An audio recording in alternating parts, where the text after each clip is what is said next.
All right.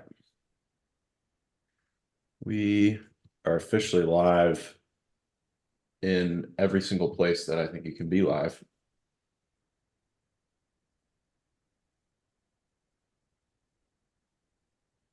Putting out the announcements. One day we may need to get like a show producer who handles all this.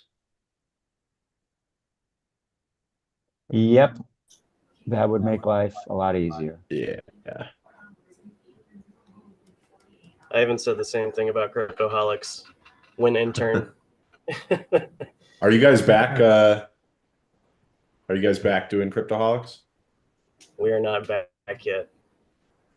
Not soon. Soon, No. very soon. The first win of the show. Also the first win, soon. and it wasn't for me. So When you love to see that.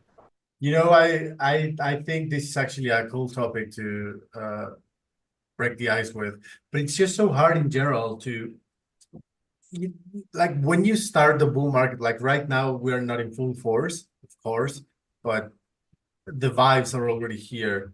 And it's hard to concentrate when you're in kind of limbo, when some tokens already did a 10x, some others haven't done either, like not even a 0.5x. And you don't even know if the bull market is gonna continue like 12 months, 6 months, maybe it'll end tomorrow. And Cryptoholics is, I think, the best moment to relaunch it or to go back to being live. It's gonna be when the bull vibes are at full force and there's positivity everywhere. Right now, there's too much uncertainty in the timeline, you know?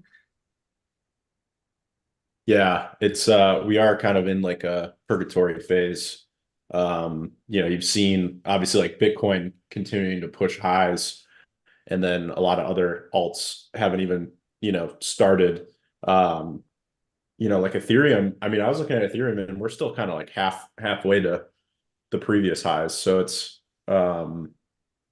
there's definitely a lot of room for this market to expand. But we usually see Bitcoin lead the market and then altcoins follow at some point, and then you have your like alt season begin.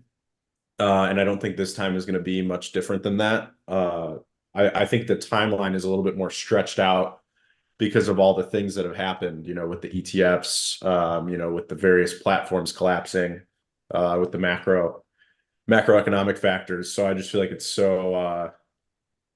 so complicated and complex, and there's so many more players and so much more capital, uh, you that's available now. So, I think that's just going to be, kind of the way things shape up for a while. But eventually, you always like, no one ever could predict the timing correctly. Obviously, if they could, they'd be a billionaire. And you kind of know that it's going to happen at some point, but you just don't, the signs aren't really there, and you won't really know until it's too late. So I think the best thing you can do is just kind of hold your bags and be positioned in the things that you want to be positioned in, and then just kind of wait it out.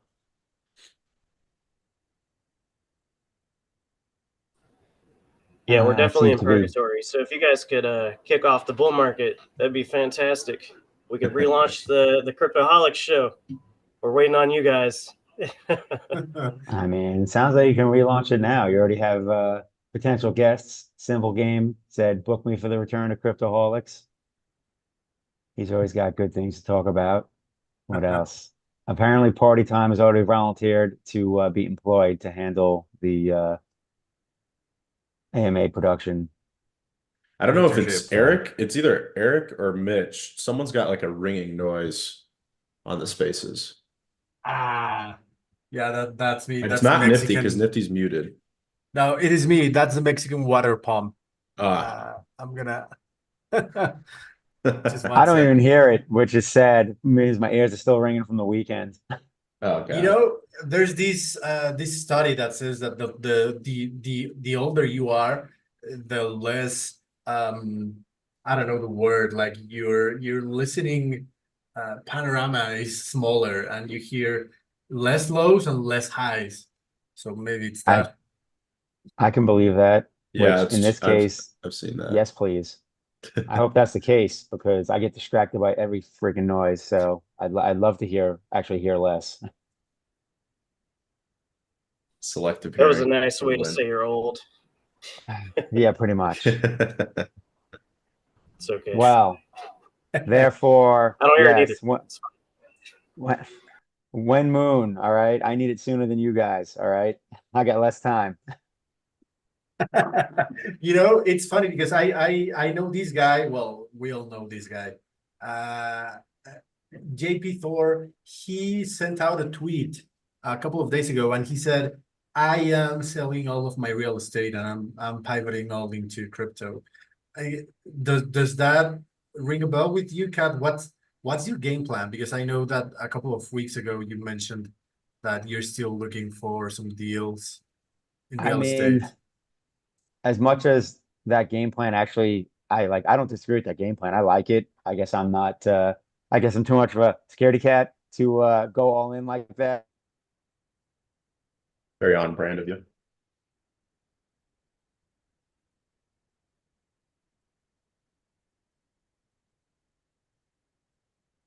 I can't hear Mitch anymore. I don't know if it's just me. Yeah, I Yeah, lost me him. neither. Yeah, I Kat, just dropped out. yeah, spaces.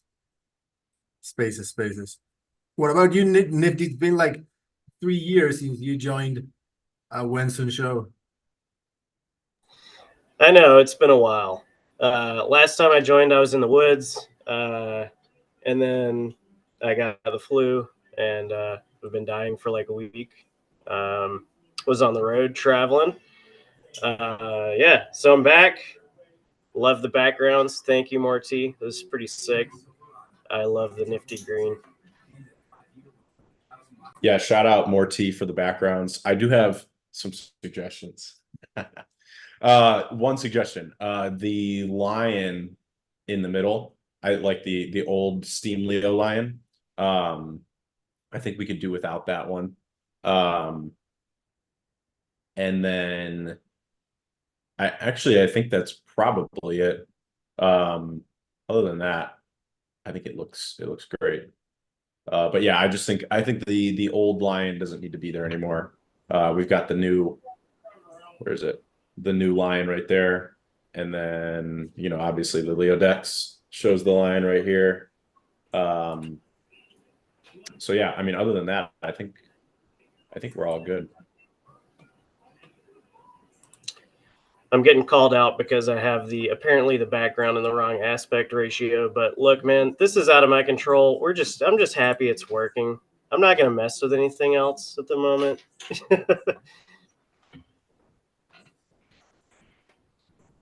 Yeah, sometimes you just gotta leave it be. All right. Well, looks good.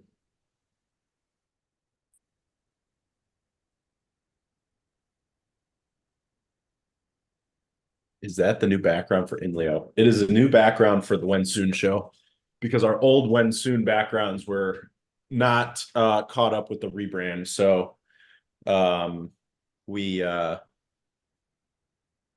needed some new ones for a while, and then Morty helped us out. I can still hear you on Spaces, Mitch. You are back on Spaces, Mitch. You're back. But now I don't see you in the Zoom.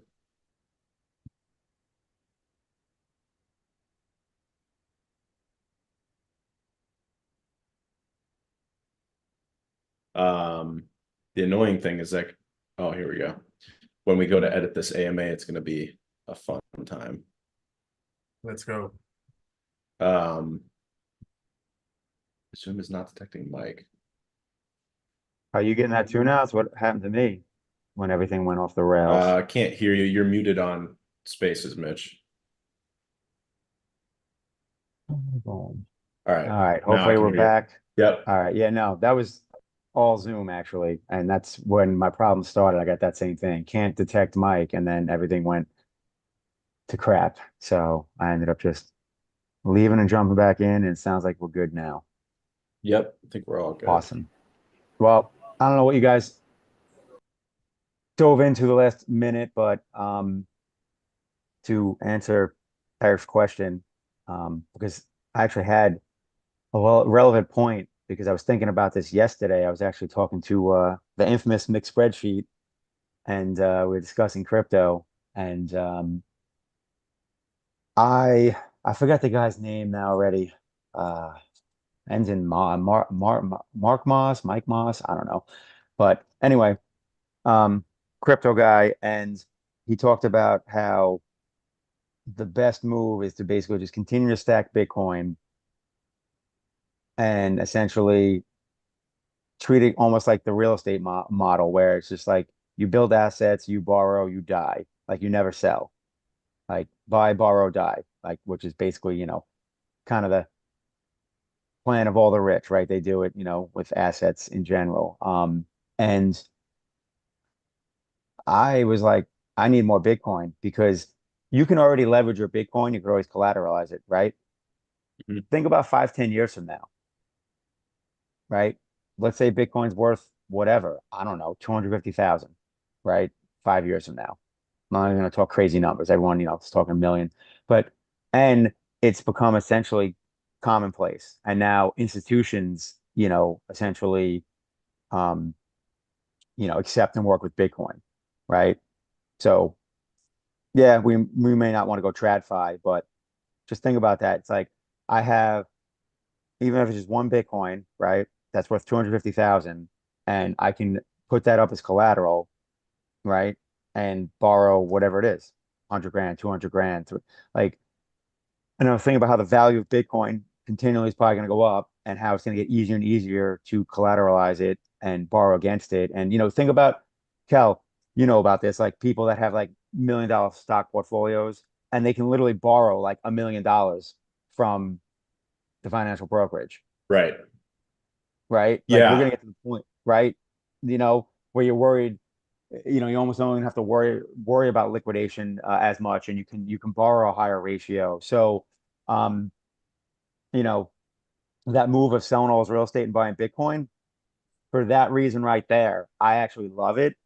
Um, I'm not doing it. I've been actually more active in real estate lately. I'm heading up north actually Thursday morning to help finish up a project. And hopefully make that money on the house flip.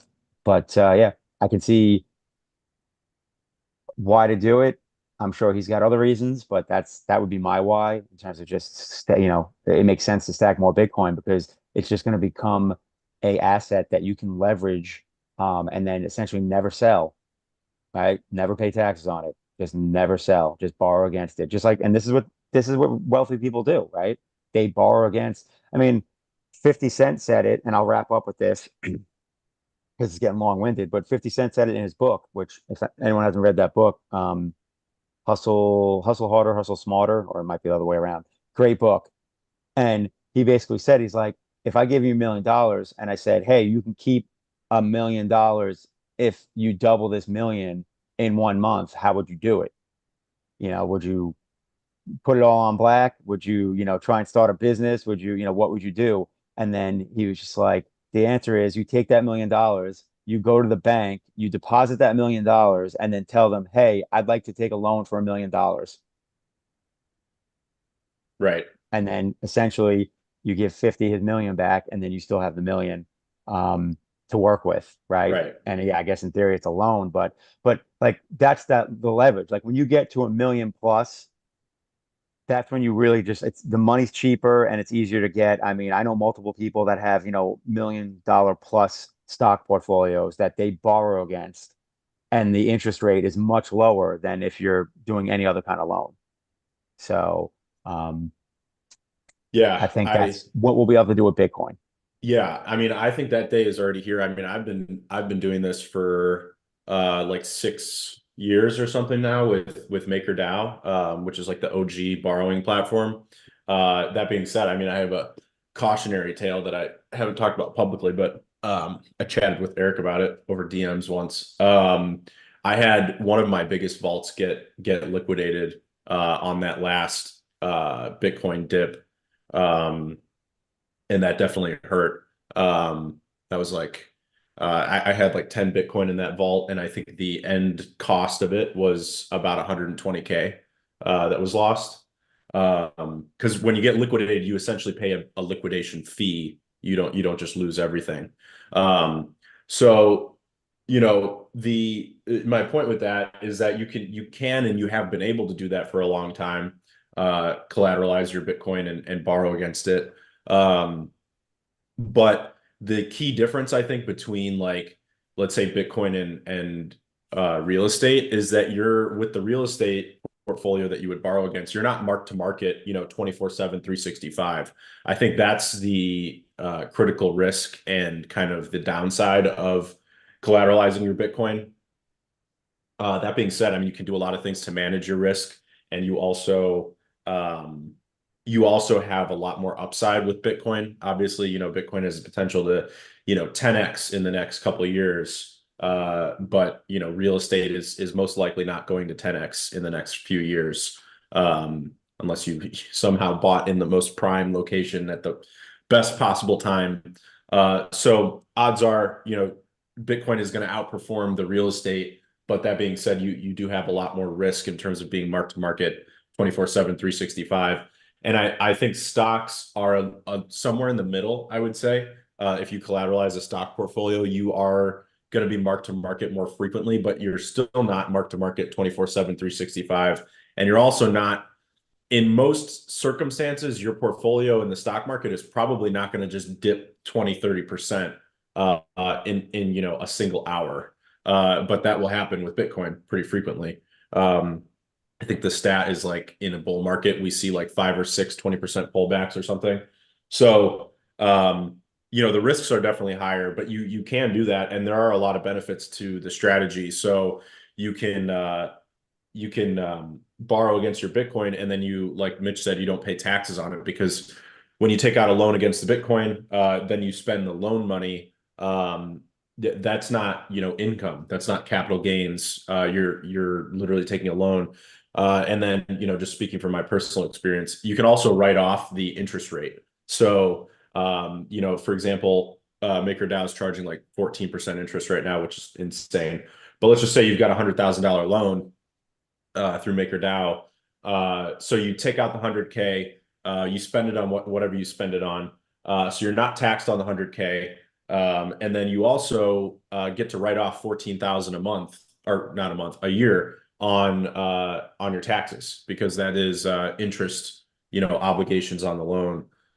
So that's a tax write-off in addition to not paying taxes on the 100K. So it is really tax advantaged, and that's why rich people do it and have been doing it in real estate and stocks for decades. It's just a really smart strategy, I think.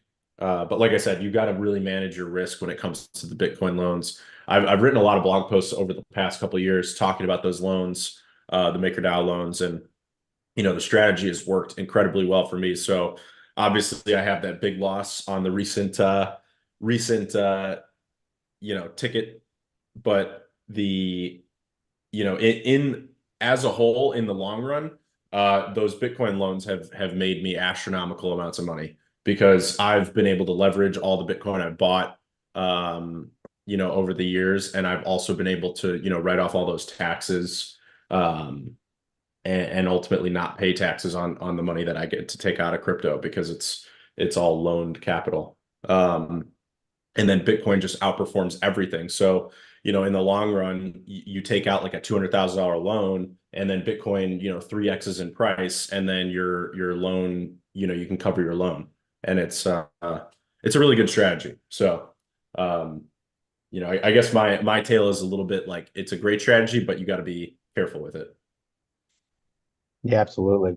It's also just a good way to never have to sell your Bitcoin, 100%. because it's like bull market comes, you get a new Bitcoin high. It's like, oh, I'd like to lock some of this in, but it's like, but I don't want to sell any of my Bitcoin. It's just like, well, then, you know, whatever that portion that you wanted to sell, whatever that dollar amount is, you can just borrow against it, because obviously that's going to be still, you know, a minority amount of value. So you don't have to worry about a liquidation so much. So that's one way to use it. And like you said, if price goes up over time, then you never have to really worry about the liquidation getting, more worrisome. Obviously, there's bear markets and whatnot, and then you can pay it off as Bitcoin goes up. Yeah, I've been thinking more and more about this since I kind of was like reading this guy's strategy, and it makes a lot of sense, assuming Bitcoin continues to increase in value over the years, which I don't see why it would not based on the tokenomics. And it has been mentioned before by some key players in the space that the ETFs not only allow institutional money to come into Bitcoin and now Ethereum as well, but it also allows banks to accept Bitcoin or crypto as collateral, and then you can take a loan, a TradFi loan against your TradFi Bitcoin. So it's gonna be weird to buy Bitcoin to get a fiat loan, but I mean it's now possible. So Not saying I won't ever do it as much as I prefer DeFi. I'm not going to say I'll never end up with a TradFi loan with Bitcoin as collateral, especially if the, term, because think about it, like we can't get a fixed rate loan right now when you when you collateralize your Bitcoin. Like think about it, like SummerFi was like, you know, a year ago it was 1%. Now it's I think floating around like 9%, and at one point it I was at think it's 11. actually I think it's actually 14 right now. It jumped back to 14. Yeah, it gets saying it Yeah, and at constantly one point moves. it maxed out at like 17.5 or something. Yeah, which at that point almost Uh, doesn't make it worth it. yeah. Good thing HBD gets 20%. But it which by the way, that's the biggest win. HBD selling HBD on Leo decks. That's the biggest win. That is Yeah, that's the actually that oh, actually now it's dropped back down to 10.25%. yeah, it was like 9 and 9.5, I think like 3 weeks ago, something when I looked. Yeah, I mean it's always changing. I actually But have been that begs the point though, fixed interest, right? With right. TradFi loans, I'll be able to lock in a fixed rate against my Bitcoin, which is enticing. I'm not, if I Yeah. can't get that on DeFi, you know, I'd be interested There's to an do it. even bigger benefit to it as well with TradFi, which I was kind of getting at with the stock, with your stock portfolio, being collateralized for a loan, is that with TradFi, a lot of times you can build a relationship with them and you can, they know of your whole asset makeup. And instead of just instantly, like with DeFi, you instantly get liquidated when it hits that liquidation price. And with TradFi, they may give you, a 72-hour margin call. And then you have 72 hours to add capital. And I think that is probably the number one selling point of TradFi collateralized loans. And I've actually done one, back in the day with BlockFi. And I was very fortunate that I closed that loan out before the FTX collapse. But I had a very large collateralized position on BlockFi before the collapse, and I was doing I had a fixed rate TradFi loan against my Bitcoin through BlockFi, and it was actually really cool.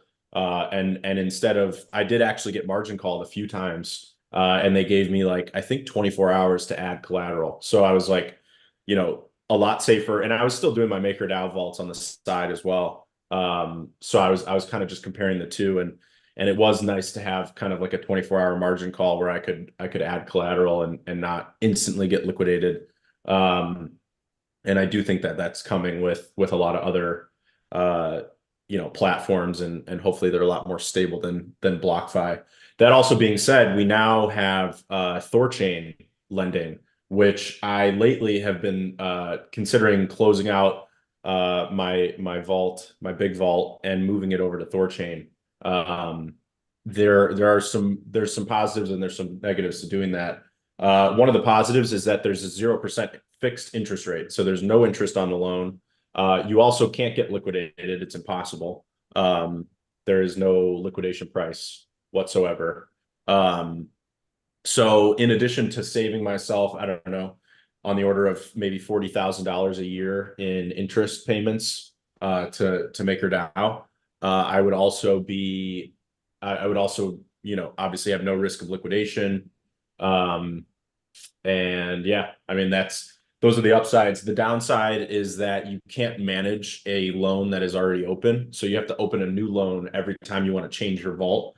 So the reason why I haven't already moved over is because I use my vault kind of like almost like a bank account. Like I kind of like pull money out pretty much on a monthly basis out of my vault.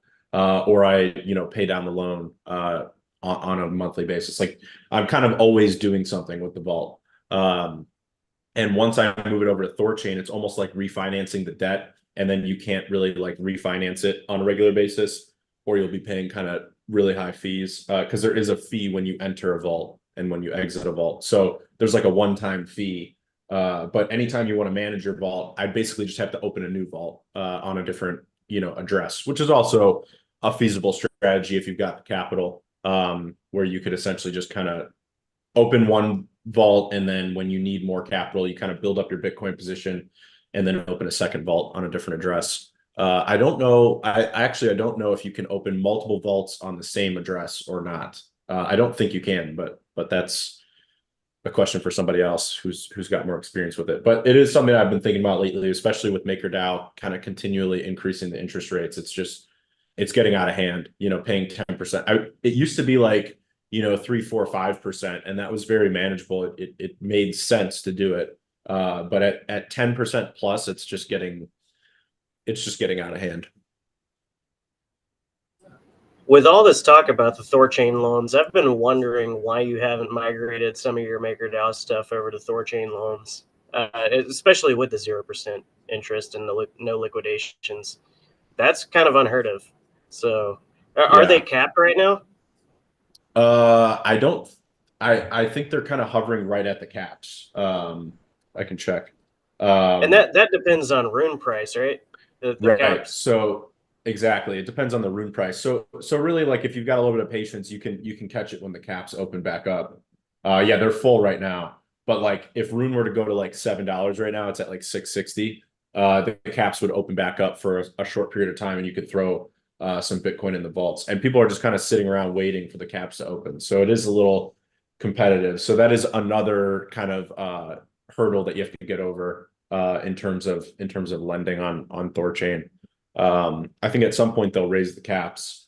But like I said, I think the biggest reason I haven't done it yet is because the way I use my vaults requires a little bit more flexibility. And these Thorchain loans, what you gain in low 0% interest and no liquidation, you lose in flexibility.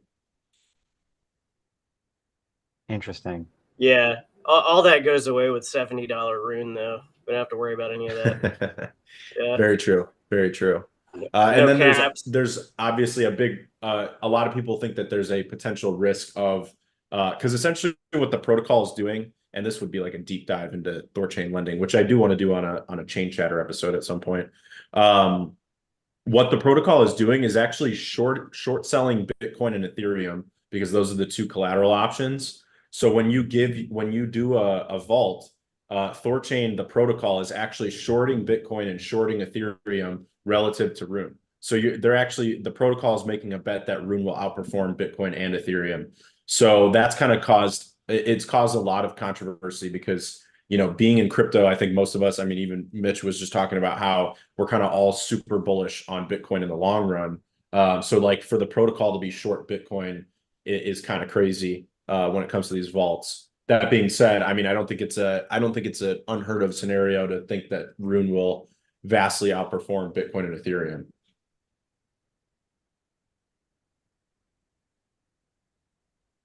No, I think with the way we're headed, where a lot of attention is moving towards DEXs, decentralized exchanges, I can't see a scenario where Rune, Cacao, I mean, any of these cross-chain liquidity protocols doesn't outperform. They are I just can't see it. Yeah, they are like leveraged, almost like having leveraged positions on the assets that are in the protocol. So like, Thorchain has like Bitcoin, Ethereum, Litecoin and Dogecoin and all these other assets in the pools in the protocol. And essentially that gives Rune like a leveraged position on all of those assets. And that works both in your upside and downside, because you know, when the market moves up, Rune tends to outperform everything. When the market goes down, Rune tends to, you know, underperform everything. So it does make for some interesting trading opportunities. I've been kind of trading it back and forth, you know, with the markets, and I have some theories that I've been kind of playing around with, small amounts of capital, you know, related to longing and shorting Rune, based on the lending caps. So I've got a little bit of a thesis that I've been playing with, but it is very interesting, and I'm glad. I keep talking about this, but Leo is really well positioned, being at the center of all this stuff, with Leo Dex and the Leo Cacao pool. I think Cacao is going to perform incredibly well in this bull market. It already has, but I think it will continue to. And having Leo positioned right at the center of it is very valuable for us. And Mitch asked when HBD, and actually this week it's on the road. So I met with the devs every Monday.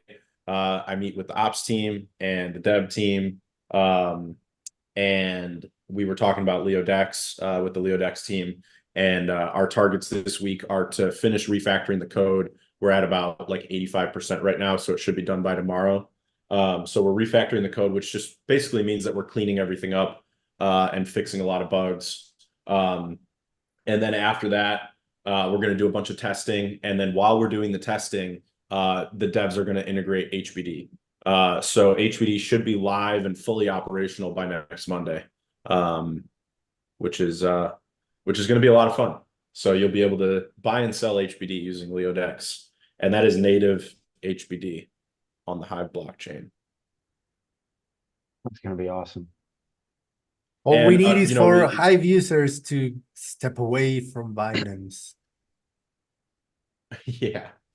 Yeah, I mean, it's crazy to see how many people still prefer to use centralized exchanges, even if you can. And this is why my public service announcement has been, at the very least, when you go to buy or sell Hive, quote the swap on Leo Dex and quote the swap on, you know, Binance or Simple Swap or whatever centralized exchange you're using. Quote them side by side and just pick whichever one gives you the best price, because there are a lot of times, I would say at least 25% of the time, it kind of fluctuates with the markets, but there are a lot of times where you actually will get a better price for buying or selling on Leo Dex than you will on Binance and the centralized exchanges like Simple Swap. And a lot of people actually think that Simple Swap is decentralized, and I'll tell you right now that it's not. All they're doing is trading on Binance on your behalf. So if you think about it, it's completely centralized. So Leo Dex is really the only way to trade Hive, and soon HBD, and then you can also trade SPS and DEC, you know, these Hive assets. It's the only decentralized way to trade them. So, you know, my public service announcement is literally just quote them side by side and pick the best price at the very least. And that being said, I'll quote them side by side, and if the price is close, I mean, if it's better, it's like a no-brainer that I'm using Leo Dex. If it's close though, if it's like, say, within 1% of Binance, then I'll still use Leo Dex because I prefer the decentralization. Obviously, I prefer to support Leo and Leo Dex. And then it's also faster. So you actually, Leo Dex is a faster trade than any centralized exchange, because you just connect your wallet, hit swap, and within a few minutes you have your crypto, versus the alternative, which is like, let's say you're selling Hive, you have to open, you know, the exchange, Binance, whatever, hit deposit, and then send your assets to Binance, and then you have to wait until Binance receives your deposit. Then you have to sell on Binance on the order books, and then you have to convert that USDT into whatever crypto you want, and then you have to withdraw that crypto to your wallet. So it's actually faster to just use Leo Dex. So faster, sometimes cheaper, and decentralized, I think is kind of those key selling points of using Leo Dex for your Hive trading needs. And Yeah, ease I've of seen use. some. Ease of use Yeah, too, for I was sure. just gonna say, I've seen some people argue that it's complicated or it's hard to figure out or whatever. But you just walked us through a logging into Binance. I mean, it's like 15 steps before you get to do anything, and you still have to wait. Whereas you pop onto LeoDex, you click Connect Wallet, you select whatever wallet, and then you hit Swap, and you're done. There's no next steps at all. it's stupid easy. Yeah. And for those of us in the US, it's also, an easy option because we have very limited options in the US when it Yeah. comes to transacting with anything Hive. Yeah, Very, very and limited. yeah, it's extremely limited, and it's only getting worse. It's not getting better. And it's only going to continue to get worse as these centralized exchanges get cracked down on. Um, and and then the other key point is Eric and I were talking to a pretty well-known Hiver that I won't name, but he was quoting swaps on LeoDex and wondering about the price efficiency because he was looking at doing like a $5,000 or $1,000 Hive swap, and the fees, because when you quote it out it shows fees, but the fees actually include slippage, and the fees plus slippage were pretty high. I think it was like $150 on like a $2,000 swap or something like that. And he was like, this is like really high. I could go to a centralized exchange and it wouldn't be so high. And it is a little complicated to explain that the majority of that fee, actually like 95% of that fee, is really slippage. So I think one of the changes we're going to make that Eric suggested is to separate slippage and fees. I think Nifty's suggested that in the past as well. So separating fees and slippage on those Hive swaps so that you can actually see where the money is going, is really important. And sometimes that slippage is actually a negative amount. So that's what I was saying, when you can quote some, like maybe 25% of the time, you quote a swap, the fee is actually a reward. It's actually the opposite of a fee. You're getting paid to make the swap, because the slippage works out in your favor. So you're actually doing, the way I've actually come up with a decent way to describe this is that when you do a Hive swap, any Hive asset, so whether it's Hive, SPS, DEC, or HBD, there is a built-in arbitrage mechanism where you're arbitraging between the different blockchains. So you're arbitraging between the Hive blockchain and the Maya protocol blockchain. So by doing that swap, you get the either benefit or downside of the arbitrage. So if the arbitrage is a positive arbitrage, it's like built in to your swap. So that's how you're able to like make money swapping. For example, if you sell Hive on LeoDex, some of the time you may actually make money. And the reason why is because there's a built-in arbitrage. And if you time it correctly, you get, positive EV from that. Yeah, I mean, even if you just have some Hive sitting around or SPS or deck or whatever it is, hop on LeoDex every now and then and quote out a swap. You might just catch it where it's negative and it's in your favor, the slippage. Just like Cal was saying, you may end up, you may end up getting a few extra dollars on your swap. And 100% important. Separate the slippage from the swap fees on the UI, because I saw someone, maybe it was yesterday, they were like, why are the fees so high to go from USDC to Hive? And, I had to explain, well, most of that slippage as liquidity deepens between Leo-Cacao, USDC-Cacao, and even on the Hive side, as all of that deepens, all of that goes away. And sometimes it works in your favor. Yeah. And I saw a question in the threadcast I wanted to address real quick that kind of ties back to what we were just talking about. Are there any fees on transferring HBD to LeoDex? You don't transfer HBD to LeoDex. You connect your wallet and then you swap your HBD for another asset. So the short answer is no. The long answer is you don't send it to LeoDex like you would when you log into Binance and you have to send it to the exchange and wait on them to receive it. It's self-custody. Get the depositing and withdrawing out of your mind. Yeah. LeoDex is an interface at the end of the day, and it Exactly. facilitates the transaction. But like Nifty said, self-custody. Your assets are in your wallet, and the interface is connecting to your wallet to therefore facilitate a transaction for you. Exactly. Yeah, and on the point of deepening the pools and that being important, I also saw a question that asked how many dollars have been pooled from the premium subscriptions. And the last I checked it, it was pushing around $10 or $11,000 was the total that has been pooled. So some of that was pooled over on BSC, because if you remember, before we had the Leo Cacao pool, premium subscriptions actually went to the Leo pool on BSC. And now with the Leo Cacao pool, the premium subscriptions are actually pooling Leo and Cacao on Maya protocol. So you know, it's pushing like 10 or 11,000, something around there. Obviously, it fluctuates with the market.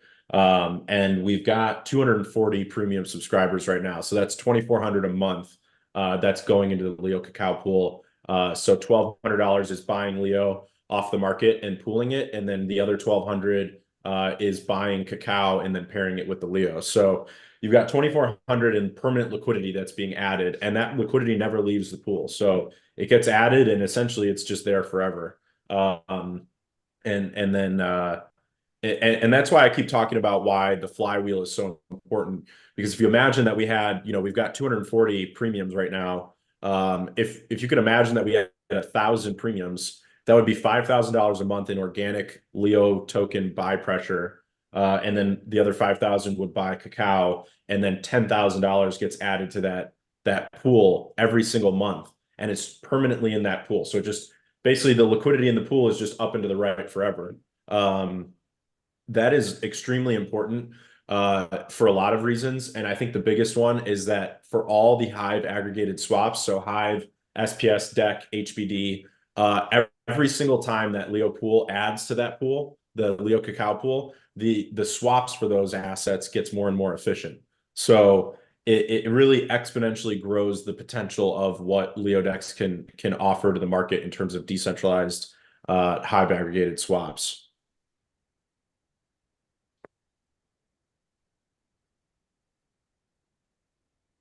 Yeah, and I mean, to me, for example, I mean, I know some people will say I'm biased. Of course, I'm biased.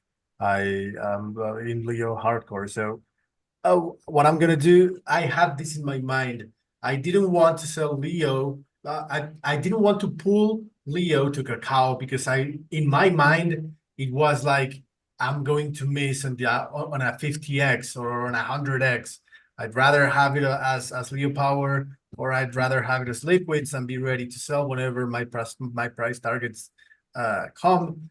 But then I realized that there's so much more, so much coming for the liquidity pools, and you're actually helping grow Leo in the sense like the Leo token. What you're doing by providing liquidity is that you are making it easy for other players to actually buy Leo. So if you want to be able to, I don't know, let's just say that you are I don't know, Peter Parker, and you have 10,000 Leo and you want to wait for Leo to be $1 so you can sell those 10,000 Leo.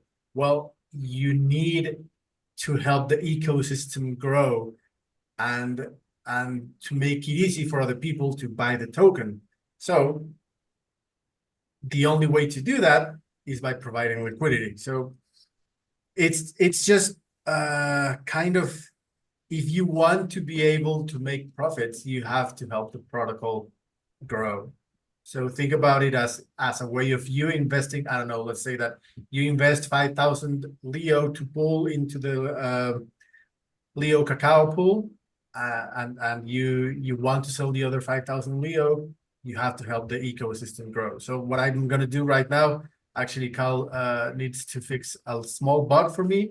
I'm going to pull $20,000 worth of Leo and Cacao as soon as the bug gets fixed, because I want to see the ecosystem grow, and the only way to see the ecosystem grow is to actually help it grow. Which reminds me that we have an initiative coming very, very soon, where if you want, as a Leo stakeholder, to make profits or to see your investment grow, you will have to put some effort on your side to actually see Leo thrive. But yeah, it's really important that more people like Eric, you know, support the pool. And I think I'm still representing like over 80% of the total pool liquidity right now. So we haven't really seen a whole lot jump into the pool just yet. And then I'm sharing a link in the threadcast because I saw someone ask if there's a way to track how much liquidity Leo Pool has added. And you can actually track it with the, so this is the beauty of all this stuff is on-chain, decentralized. And I think we need to spread this message to more of the Hive ecosystem, because I think a lot of people just don't get it, because this is like a whole new, protocol, especially if you're just kind of like in the Hive ecosystem bubble. You haven't really heard or interacted with any of this stuff before. And it's definitely something that you have to like wrap your head around. But all of this stuff is transparent, decentralized, on-chain. So I just shared a link in the threadcast to the Leo Pool wallet address on Myascan. So you can open that link at any time and you can check exactly how much Leo Pool has put into the Leo Cacao liquidity pool. And you can see the current Leo in there. You can see the current Cacao in there. You can see the current dollar value of it. You can see the historical transactions. So all the data is there on chain. And I think that's a really, amazing thing that you just don't see. Obviously, you don't see that on centralized exchanges, but you don't see that in a lot of places across the crypto space. So just building this liquidity has become like a central focus. And I think we're gonna, I've been talking about it for a couple of weeks now, but I want to move the WLEO Geyser over to the Leo Cacao pool. I think it has a lot more value there. It's a much greater value add. So I think that's probably going to happen sooner than later. And then you'll be earning, not only will you be earning swap fees as an LP, you'll be earning Geyser rewards as an LP. So from a technical aspect, I'm still trying to figure out exactly how this will work. But essentially what will happen is the Leo will get deposited into the pool every single month or maybe every week, depending on how it plays out. And then it will basically auto compound into your balance. So the Geyser rewards will actually just be automated completely into your liquidity position, and you'll actually see it just enter your wallet balance every week or month or however we play that out. But I hope that when we move the Geyser over, we start to see a lot more liquidity get added. I did the math, and I think the APR will be something like 17% with Geyser rewards. So it'd be like 17% APR, and that doesn't include swap fees. That's the other thing a lot of people don't realize too. When you're in these pools like Leo-Cacao, you're not subject to just like a set APR. You're basically, your APR is the swap fees on that pool. So the more swaps that go through that pool, the higher the APR. So you don't have like a set 50% or a set 10% or whatever it may be. If the swap volume goes crazy, it may be 120%. It may be, it's going to fluctuate. So that's another thing that people need to wrap their heads around too. With these new DeFi protocols, they're not like the stuff we had in 2017. They're very, very different.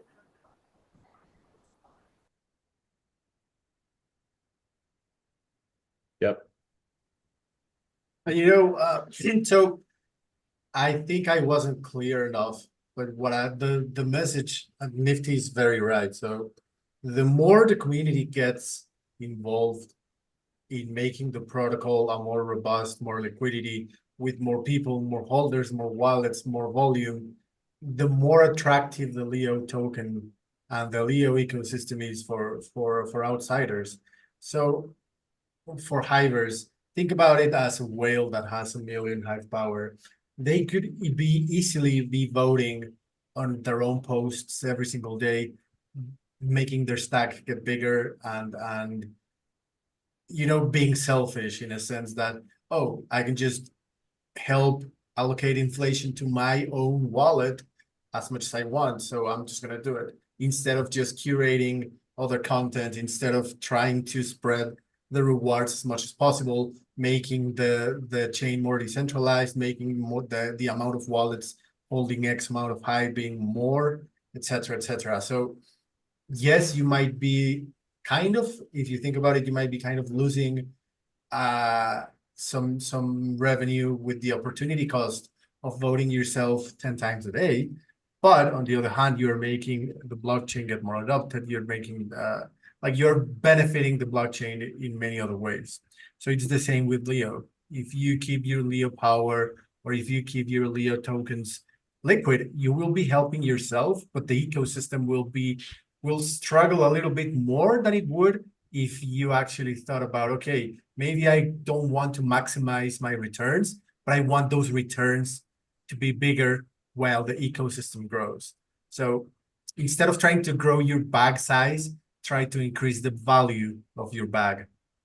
So if that's not clear enough, I'm gonna retire from spaces because maybe I cannot get my point across. But yeah. Yeah, it's it's important that we grow this liquidity. We're putting all the technology. It's like really with anything that Leo does as a team and ecosystem. We can put out all these tools that we want, but without you guys using them, they're kind of meaningless. So I'm really happy with the growth of premiums. I think month over month we're looking at like we grew from like 180 to 240 recurring premiums. So that growth has been good. Leo Dex has been a little bit slower growing than I expected. I expected more Hivers to be jumping for joy over being able to swap in a decentralized way.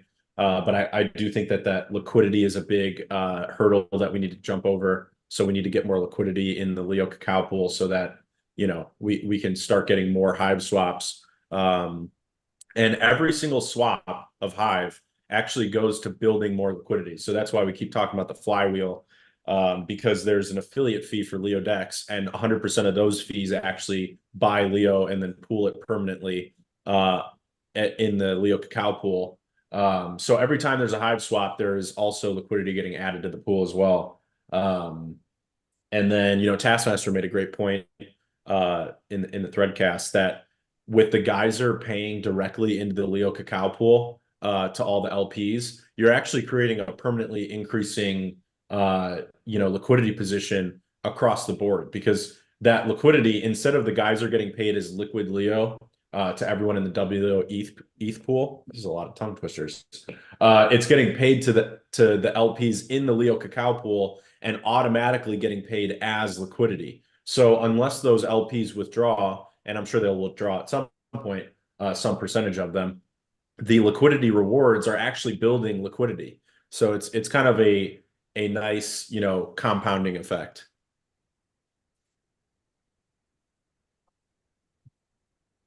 What I see people asking the same question that I was wondering myself. So the link you shared, obviously, that is so people can essentially see the liquidity that is in the Leo cacao pool.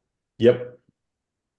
Okay. That to is the liquidity. To clarify, though, yeah, go ahead. Exactly. There That needs is- to be 'Cause clarification there was some there. confusion for sure. Oh, is there confusion? That is the Yeah. Leo pool liquidity in the Leo cacao pool. That's not the total liquidity. That is just So I the think Leo pool That's liquidity. yeah. A I lot of think you people got jump scared confused by everybody. that. Oh, did I? It's like, wait a second. Yeah. They're like, "Where's the People are liquidity?" like what? I was 6,000? confused. Well, I thought there saw was those like questions and I was like, oh, maybe they just don't understand what the Leo pool, what I mean by Leo pool. See, I think you can people go to still might not MyScan. understand. Yeah, you can go to MyScan and go to pools, and we can drop a link in the threadcast. But you just Yeah. click on Leo Dropping Cacao on MyScan. I think there's 105K somewhere around there right now. But yeah, and I'm going to use that to lead into something else. Quick little rant here. Most of us come from INLEO, right? We have the Leo token, we have Leo power. We want Leo to grow overall. And one of the biggest gripes has been Leo's hard to get. You can't buy it on an exchange. You can't. You have to get Hive, and then you convert that to swap Hive, blah blah blah, and then you eventually get Leo. But now it's easy. You can get Leo right now with Bitcoin, Rune, Dash, Kuji, whatever asset you have in your wallet. You can go swap that for Leo right now on Leo Dex. It's never been easier to get Leo, and also, if you're not in the Leo Dash Cacao pool and you have some liquid assets, if you believe in Leo as a whole, and you believe in decentralized exchanges as a whole, there's no reason to not throw a little bit of capital into that pool, because you're betting on Leo growing and you're betting on cacao growing. Both of those have insane upside potential. This is not financial advice. I'm just saying the upside potential is insane. I mean, you might as well make some APR off the swap fees while you're being early and everybody else is sleeping and sitting on Leo Power or sitting on Hive or sitting on HBD. Why not be the first mover? Sorry, had to go on a little tangent there. I No, mean, you're totally right. makes sense. I mean, if you think about it, making early bets, that's how you win big.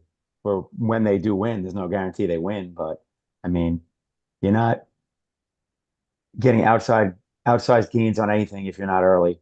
And, with that comes risk. And I can say one thing, in 8 years now of being in crypto, I think I'm 1 month away from my 8-year anniversary of crypto. My biggest regret is not taking early risks in terms of, jumping on coins before they were proven and gambling. Because yeah, I might be wrong 9 times, but it won't matter because the one time I'm right is an outsized gain that puts me in a better place than, just grinding into established things exclusively. So just to kind of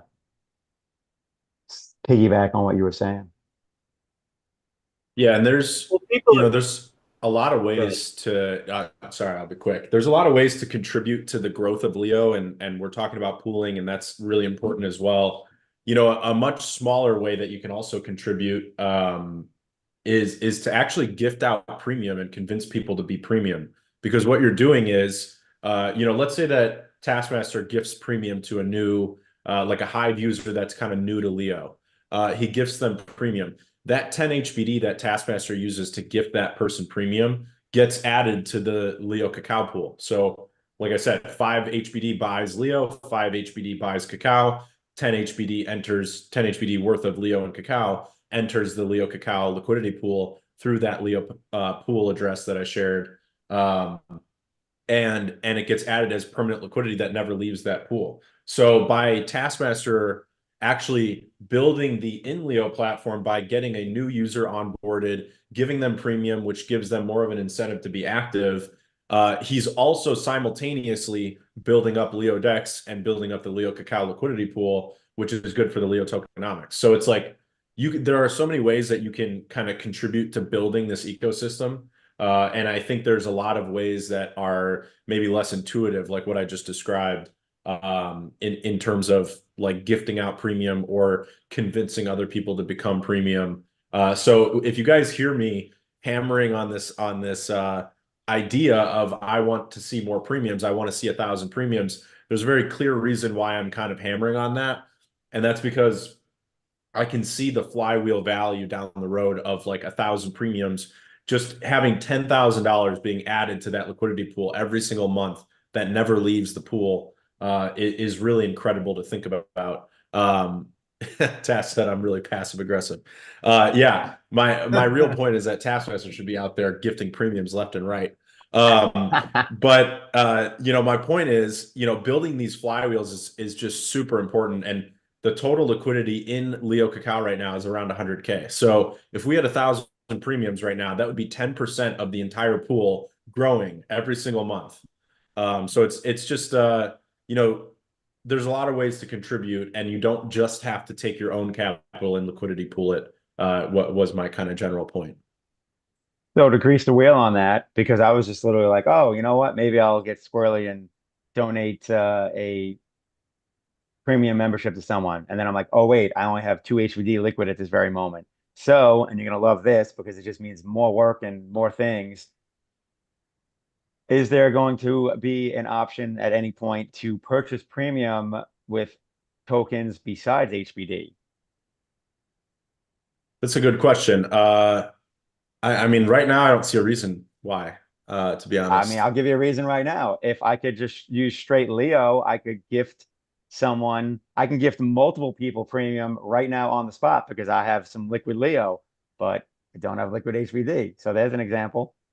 Yeah, that's fair. I mean, I think collecting it as a stable coin has a lot of value because, you know, when you go to the store, like you're not spending your Bitcoin to buy something in most No, cases. listen, You're I spending your agree with you. dollars. So I agree. it's not necessarily the best transactional currency. And then the other thing I would say is when HBD is integrated into LeoDex, maybe we'll start to see more people say, okay, I've got, you know, I don't have any HBD, but I've got 25, you know, USDC on Arbitrum. Let me go to LeoDex and convert that to 25 HBD instantaneously for very low fees. And now you've got 25 HBD. So I do see the point of what you're saying is making it easier to buy premiums. But I Yeah. do I mean, think it'd be more. there's value in having a transactional currency, I guess is my point. No, 100%. And then you don't have to deal with, essentially currency translations and all that because it's like, all right, how much Leo is worth $10 right now, and Exactly. like it locks it in, and then it's like, your quote is good for the next 2 minutes, blah blah Right. blah.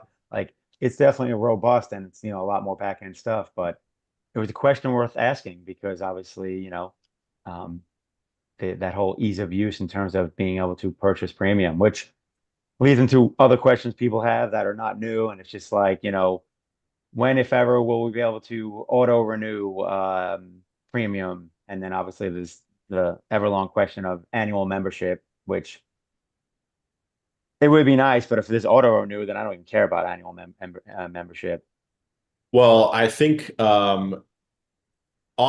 technically there's a way to do auto renewal. The problem is that since you're on a blockchain, it's just different. It's not like we can just like put your credit card in and Yeah, say, exactly. okay, now Someone needs you're on auto renewal for to you sign the know, for transaction. premium. Yeah, but there are ways to pre-sign transactions. So there actually is a way to do automatic HBD transfers. Shit.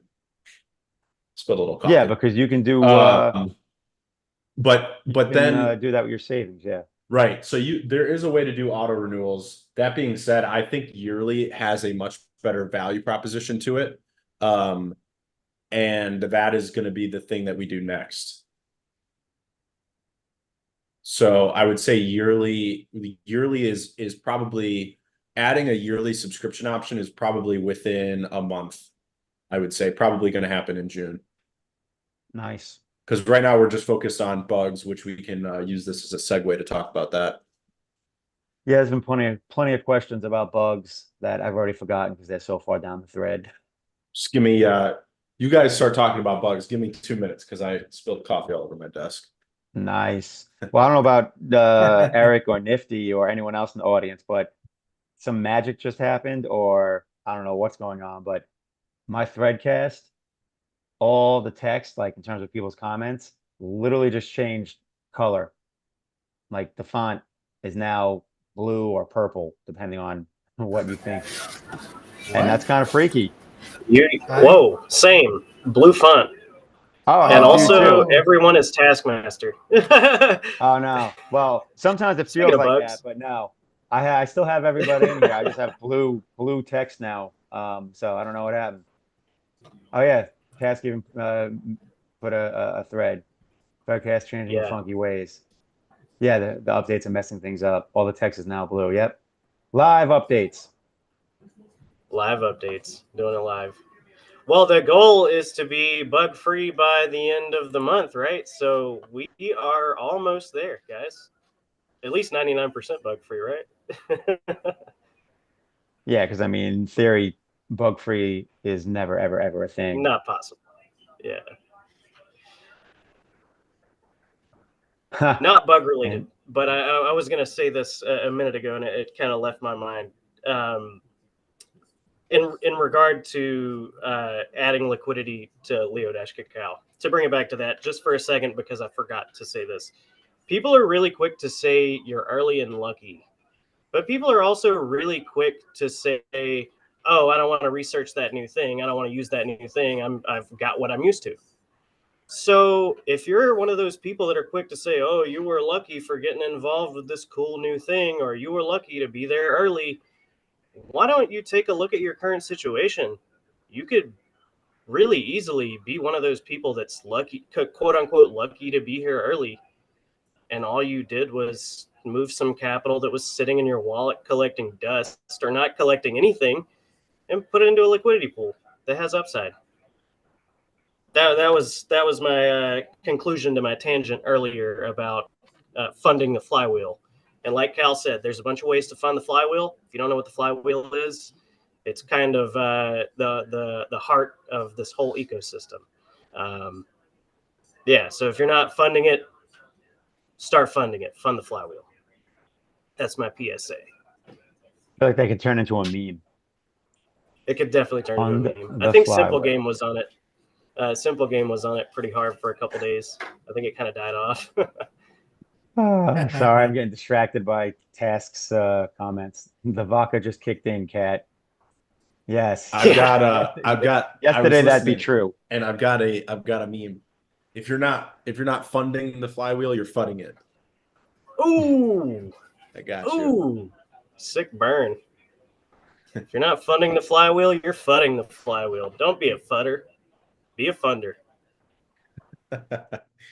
We need to turn this into an ad. I mean, not a bad idea. Taskmaster said and, LEOai question mark. Oh, sorry, Eric. What were you gonna say? No. I was just gonna keep the circle jerk because I got too excited about just fast, very fast. I think people in general are kind of losing perspective a little bit. We are INLEO is an under $2 million market cap company that has two front ends, one for Hive, one for Maya. We have a blogging section, a community section, a tweets section. There's so much to do. The flywheel is in place. It's just waiting for the Lions to fund it or fund it, however you prefer. And if you look at any other project under 2 million market cap on Ethereum, on Solana, on Injective, wherever you want to look at, they only have concepts. They don't even have MVPs, or they don't even have rough drafts or alpha application out. Like any project under $2 million only has an idea and a community rallying behind. We already are if I would assess how advanced INLEO as a company is in terms of comparing what you offer and your market cap, we probably have a $150 million market cap product that already works, that already has users, that already has features, a flywheel in place, volume, holders, etc., etc. So do not lose perspective on that part. I want to buy more Leo, but it would be irresponsible from my side to put all my eggs in one basket, even though I know that basket is going to explode. But I would just say that, and I would stop the circle jerk right now. Let's just talk about how cool INLEO is. But just think about that. Any other project that you try to buy that's under $2 million has nothing. We already have everything. We only need you guys to fund the flywheel. Yep. Speaking of funding, where is the timeline on LeoDex and MetaMask? So we've got MetaMask in the testing server. So a couple of us have been testing it for the past week. And we still need to do a couple of things. One of the big developments that we need to work on is being able to connect multiple wallets at the same time. And MetaMask is what kind of enlightened us to this issue, because with XDeFi and with Keystore, when you connect them, you obviously get access to all these different blockchains, because that's how those two wallet options work. But MetaMask is only EVM chains, at least for right now. They just announced that Bitcoin potentially on the way. But MetaMask is only for EVM chains. So if you try to log in with MetaMask right now and do, like, say a Leo to Cacao swap, You can't really do it. You actually can do it if you enter a wallet, like a recipient. So you basically have to go in, you have to enter a Cacao recipient wallet, because you're only connected with MetaMask. You don't have a Maya protocol wallet connected. You only have an EVM wallet. So unless you're doing EVM to EVM, basically you need to either connect a second wallet or manually enter the recipient address. So we need to add Wow. the ability to connect multiple wallets, I think. Or at the very least, improve the UI for recipient wallet addresses if you're logged in with MetaMask. Or as much as 100% need to be able to log in with both. Sorry to jump in there. Yeah. That is so important. Yeah, and to be we able to already just have the tech in place. Yeah. Like you could log in with Hive and Keystore, or Hive and MetaMask, or Hive and XDeFi. So we already have kind of the rails in place. We just need to make a few more integrations to make that, like, so you could do like MetaMask and Keystore. I don't think you can do MetaMask and XDeFi. From my knowledge, I don't think you can do both of those. But I'll have to do some more research. No, they'll Most likely conflict not. pretty hard, especially Yeah. with how aggressive XDeFi is with Signing. yeah, it's super aggressive. So it'll just overtake MetaMask either way. But definitely need to be able to do XDeFi Keystore, MetaMask Keystore. Of course, Hive is in there, but we definitely need those options. Yeah, for sure. Makes sense. I think that's And- coming. I don't think it'll be too hard to do it. And I mean, obviously you want to have MetaMask as an option because it's still an avenue that people use, but at the end of the day, the real answer is better off using XDeFi, even though Cat personally has a poor relationship with that wallet. But yeah, I actually tried to add liquidity. I've done it through, Keystore. I tried to do it through an XDeFi wallet. But no matter what I did, could not get my Arbitrum Leo to show up. It would show up in my MetaMask wallet, but then it would not show up in the XDeFi that I imported. So it was odd. I have But seen that bug before with XDeFi. And I yeah, think to fix it, I exported my XDeFi, and then I imported it into a new browser instance. Like I created a and that second yeah, browser profile. and that might be the move. I might have just, I didn't try it on another browser. So, but yeah, because that is why I've not added more liquidity outside of the small like key store I did early on when I was kind of just, beta testing. Another thing that can fix that with XDeFi is if you click on the extension and you click on the dApps button, it's like the connections button. You can disconnect a specific wallet from there and re-add it really easily. And then you can also change the network too. Like sometimes it usually defaults to Ethereum, but obviously you want to have it on Arbitrum for LeoDex stuff. Yeah, that's another thing I've struggled with XDeFi because again, it's essentially learning a new UI, so to speak, since I haven't used it much.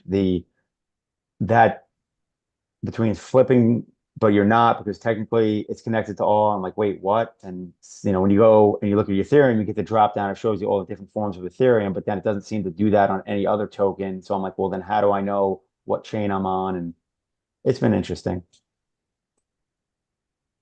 But that is the experience of using anything new. Same thing with LeoDex to an extent. Pretty simple to use, but you still need to have that first user experience where it's like, all right, how do I connect? What's available? Blah, blah, blah. So, I get it. People change is somewhat of a pain in the butt. So if you're already using something, you're always just like, well, wait. And maybe that's why some people are hell bent on talking about simple swap over and over. But again, I that's don't care if fine MetaMask because does add Bitcoin. I'm still not going to use it. yeah.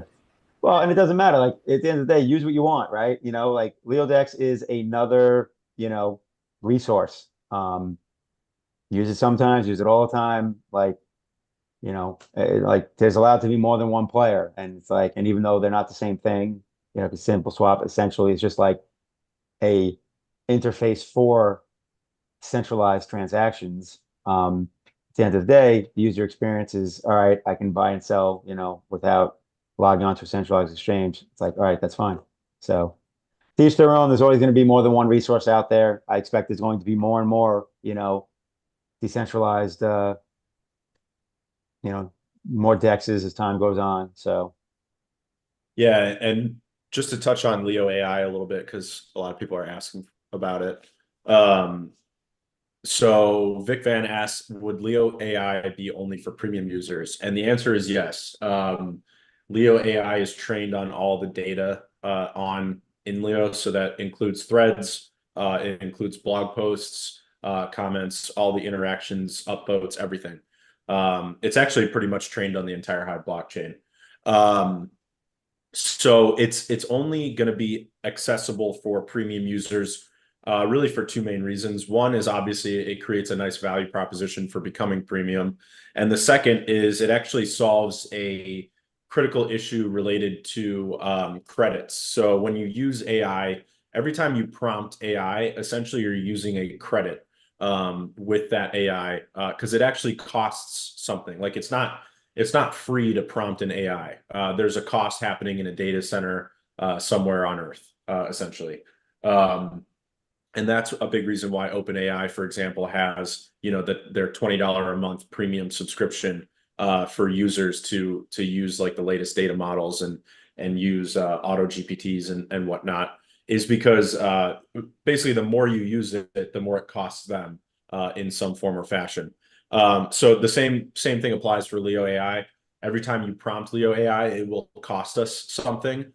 So we basically have resources that have to get allocated toward that. And closing it to only premium users essentially lets us control that cost.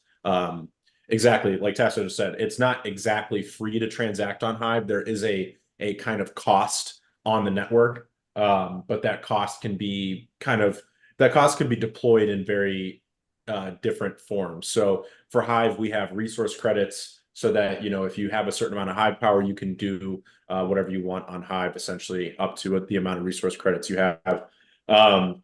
So, to start, we're going to close LEOai to only premium users. And that's how it's going to remain probably forever. You'll have to be premium in order to use AI on Leo. And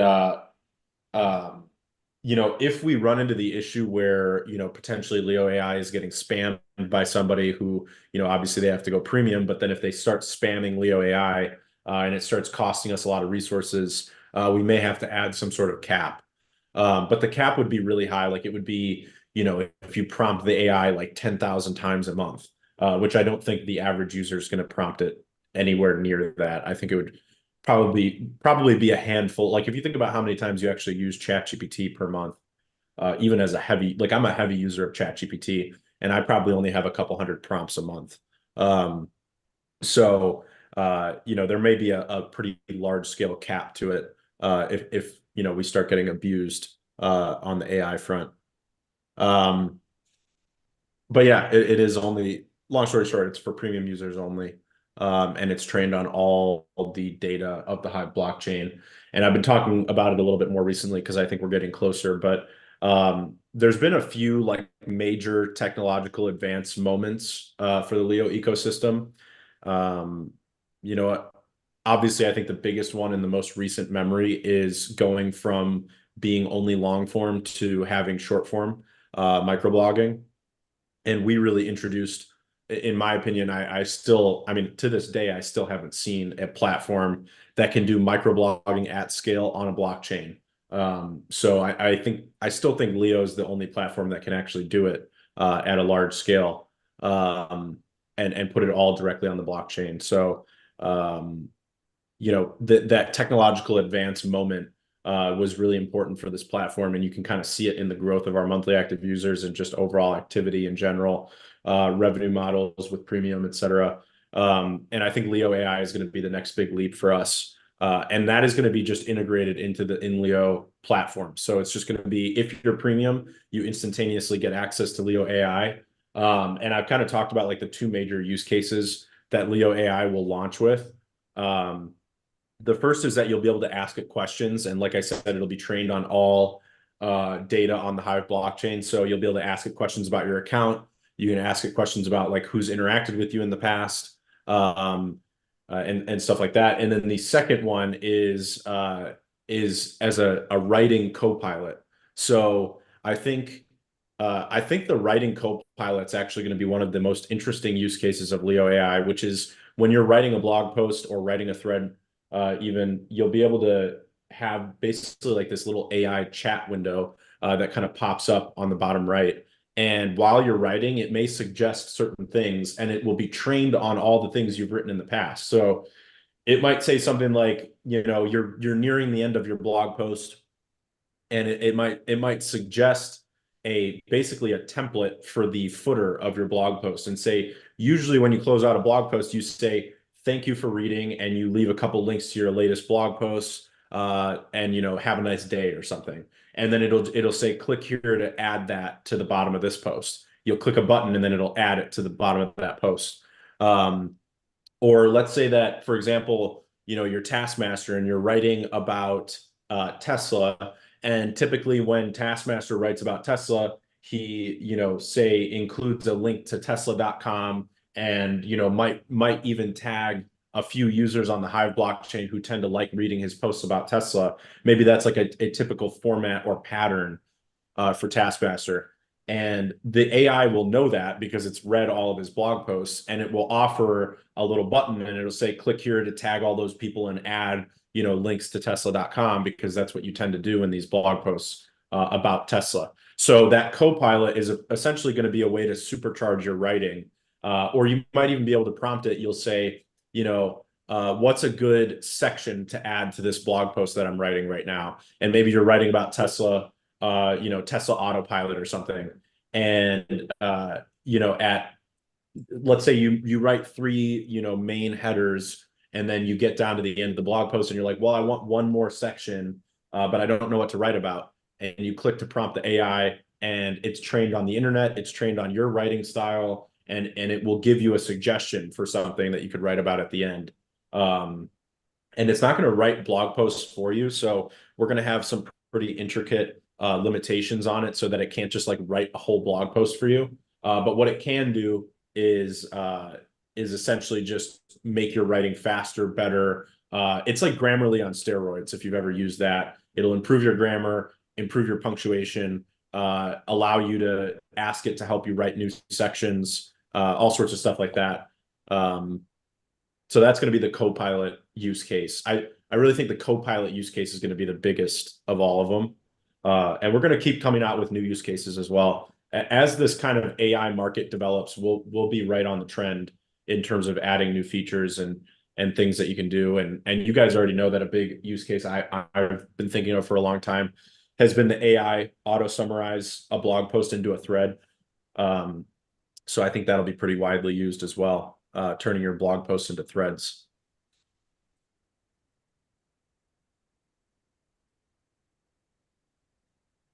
Self-help for trolls asks, can I use LeoAI in Japanese? Yeah, you can use it in any language. So it's actually basically has a translator built in. So like if you use ChatGPT, you can use it in Japanese.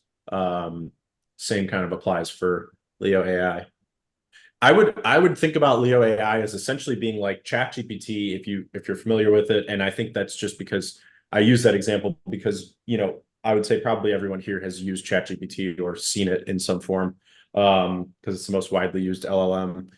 So just imagine ChatGPT, but trained on specific, Hive and Leo information and data.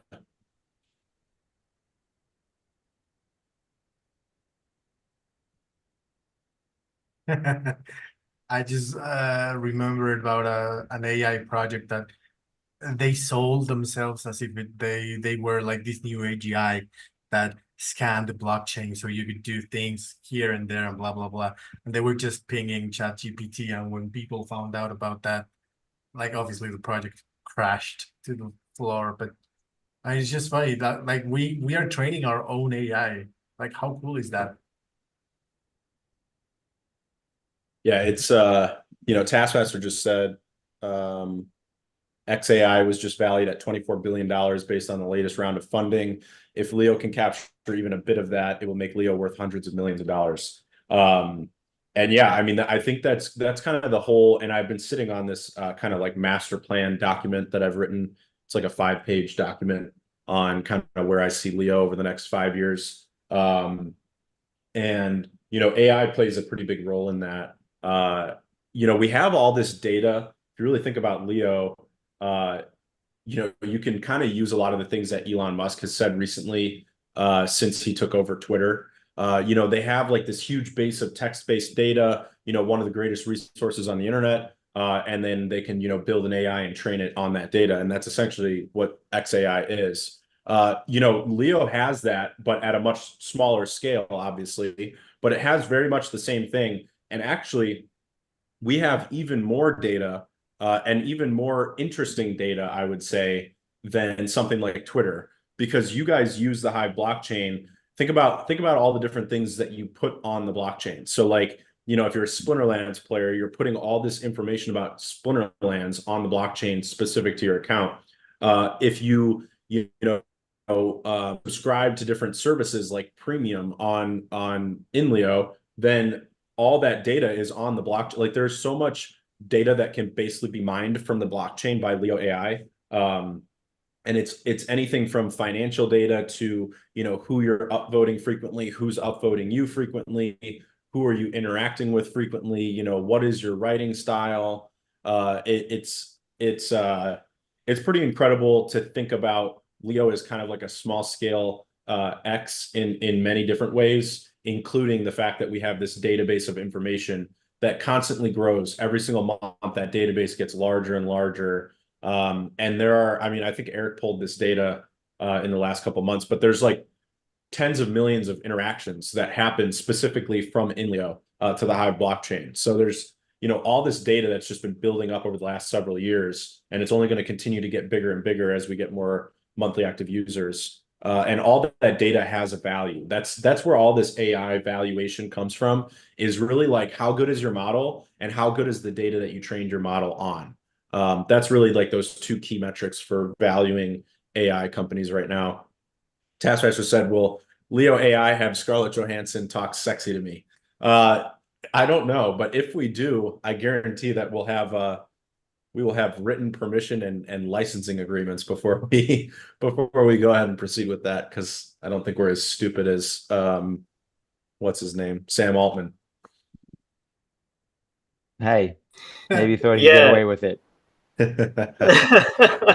Hey, can we have your permission to do this? No? Okay, we're going to do it anyway. Cool. Yeah, I think his problem was that Come he tried to move the body. He broke the number one rule of committing a crime, which is don't move the body. And what he did was he had already done it, and then he contacted Scarlett Johansson and asked for permission. So then he put it on public record that he was asking for permission, even though he had already done it. He probably would have gotten away with it if he hadn't done that, from what I hear. If he had just ripped it, yeah. Yeah, if you just let it go, and Yeah. then when they came at him and said, "Oh, you used her voice," he could have just denied it. He could have said, "Oh, it sounds similar, but we didn't use it." But he can't say that because now he's contacted her publicly, so obviously can't say that. Not only did he move the body, he announced that he not only moved the body, he announced that he did it. He did the crime by saying when he tweeted her. It's incredible. Yeah. I don't think LeoAI is going to suffer the severe issues that Google's new AI is suffering. Have you guys seen this? Where it's kind of saying some unhinged stuff when you Google search. Now it's using an AI snippet a lot of times to summarize your search, and it's suggesting all kinds of wild stuff. Like someone asked, "Should I eat rocks?" And it was like, "Yeah, eating 2 to 3 rocks a day is good for you." Because it's just reading from all the degenerate shit that's been put on the internet for the past, however long the internet's been alive, and now we're paying for it. So all your shit posts, you're paying for it. Well, but I don't think AI is gonna have that issue. I guess the question is, will AI lead to idiocracy coming to fruition, or will it save us? And my gut's telling me the former. The answer to that is yes. Yeah, the answer is yes. Yeah, it's a crazy world, and it's only going to get, there's the misinformation that we've experienced is only going to get worse. I saw some information that it only takes AI about 30 seconds of voice capture to capture the full range of someone's voice and emotions. So within 30 seconds, basically AI can read your voice, and then Scarlett Johansson that shit into Sky or whatever maybe they turn Mitch into Snitch. I think I sent you some examples of how we could, like, this was 2 years ago, and Nifty, we went in to this project. We didn't, like, I don't know, like $500 each. That would be worth like $50,000 right now, but we obviously sold at 2x or 3x or something like that. But this was this AI 2 years ago that you just fed some text to the AI, and Trump would say it, or who else was there? Biden was there, Elon Musk was there, and this was 2 years ago from a crappy crypto project. So who knows what they actually have in store for us? Pretty scary. I mean, if you go, I mean, anyone that, has the terrible habit of scrolling on TikTok, there's so many AI produced videos of like Joe Rogan on his podcast, but it's like not legit. And you're not paying attention really closely. You have no idea that it's AI generated. You think that shit was actually said. Even worse than the not paying attention closely thing, imagine people that don't have any concept of what AI is or what any of this stuff is, like your grandma or like, that kind of person coming across it and scrolls and they see Joe Rogan shilling Dogecoin or whatever on his podcast, and they're like, oh, let me go get some Dogecoin because Mr. Joe Rogan said it. And it's just like they don't know any better. And that's the majority of people right now. Yeah, I think, I think the solution to this is actually going to be AI tools. Ironically, I think it'll solve its own problem, where it detects if it's possible that it was AI generated, and it's it's basically AI detection of AI. So I think that's really the only solution going forward. But yeah, it is scary, and I mean, I've told my parents and stuff that if they get a phone call and it sounds like someone they know, but there's like a really strange request to it, and they don't recognize the number, hang up, and then like call that person. And if you can't get a hold of them, call someone else who might be closer by, and try to confirm what you're hearing, because I have a feeling there's going to be a huge wave of new scams where fake voices start calling people. You know how there's all those call centers that do, your computer has a virus, let Yep. me remote in and fix it for you. I think there's gonna be a whole new wave of those that are powered by AI. Yes. And There already are. Yeah, exactly. There already are, yeah. Dude, I mean, I work in telecom. We see this stuff regularly. It's nuts. And we don't have the beekeeper I've to save gotten, us. Yeah, I gotta watch that movie. I hear it's good. Yeah, these AI scam calls are going to be wild pretty soon. They're already happening, but it's going to get to a point just like I don't know if y'all saw the what was it, the GPT-4 demo video where the guy was like, "Hey, do I look okay for this interview?" And his camera was looking at him, and it was the female saying, "Yeah, you look great." Blah blah blah. I don't know, man. It's getting weird. It's getting weird. It's getting weird. Testers have said when AI dating app from LEOai asking for Nifty, he wants a couple AI girlfriends. What would be funny is only Leos, and we have AI only fan girls through only Leo. You don't even have to hire models. You just AI them up real quick. Yep. And then you pay 69 Leo a month to access to your AI model. Right. And all that Leo, since there's no person that needs to get paid, all that Leo just gets burned or pooled or whatever. Fun flywheel, baby. On the flywheel.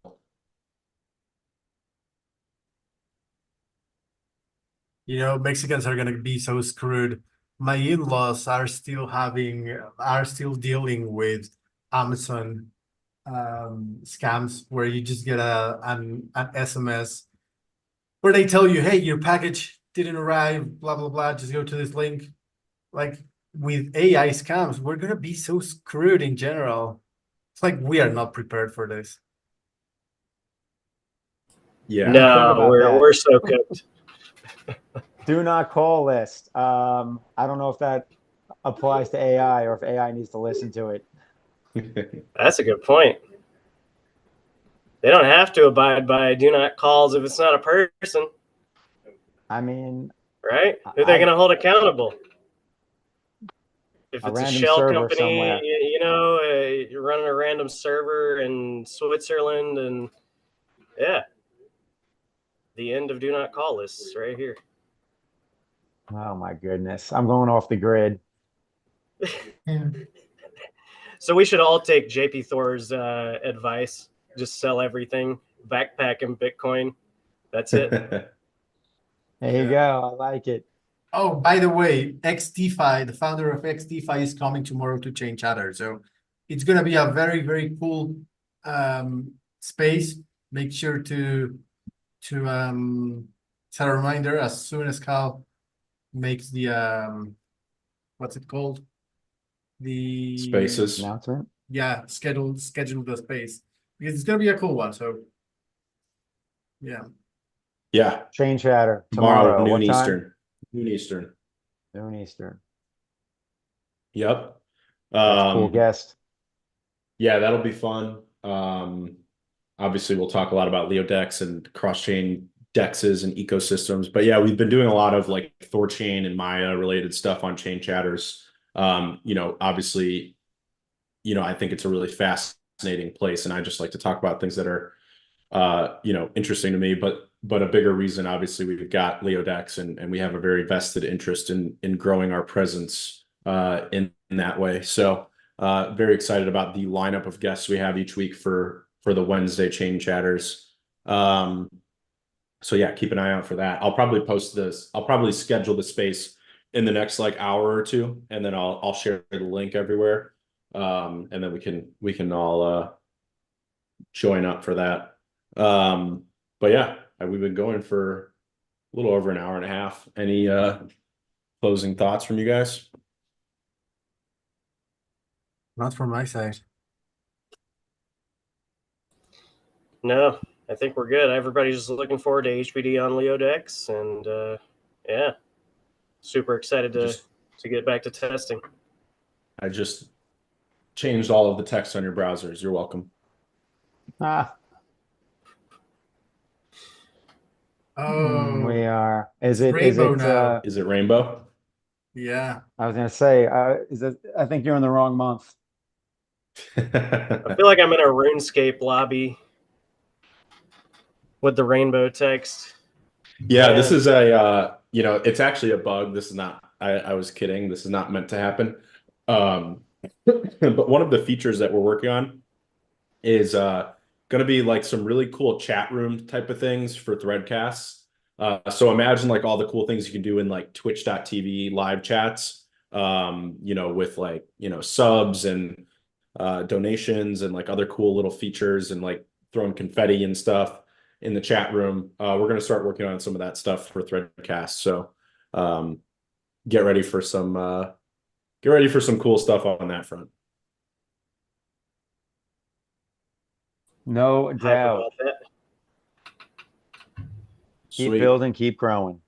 Yep. Bug free by June 1st, which actually just means I heard you guys talking about it too when I was cleaning up. But what that means is 99% bug free. So all the known bugs will be fixed, but then obviously you'll still have bugs that we, haven't found yet that get, you'll never be 100% bug free. Even X and Facebook and Instagram and platforms that have been around for a long time are not completely bug free. So our goal is to be 99% bug free, which means that 99% of the time you use the UI, you're not facing bugs. It's just the smaller percent of the time. So that will happen by June 1st. I've been yelling at the devs to make sure and haven't been sleeping. So we'll make sure it gets done.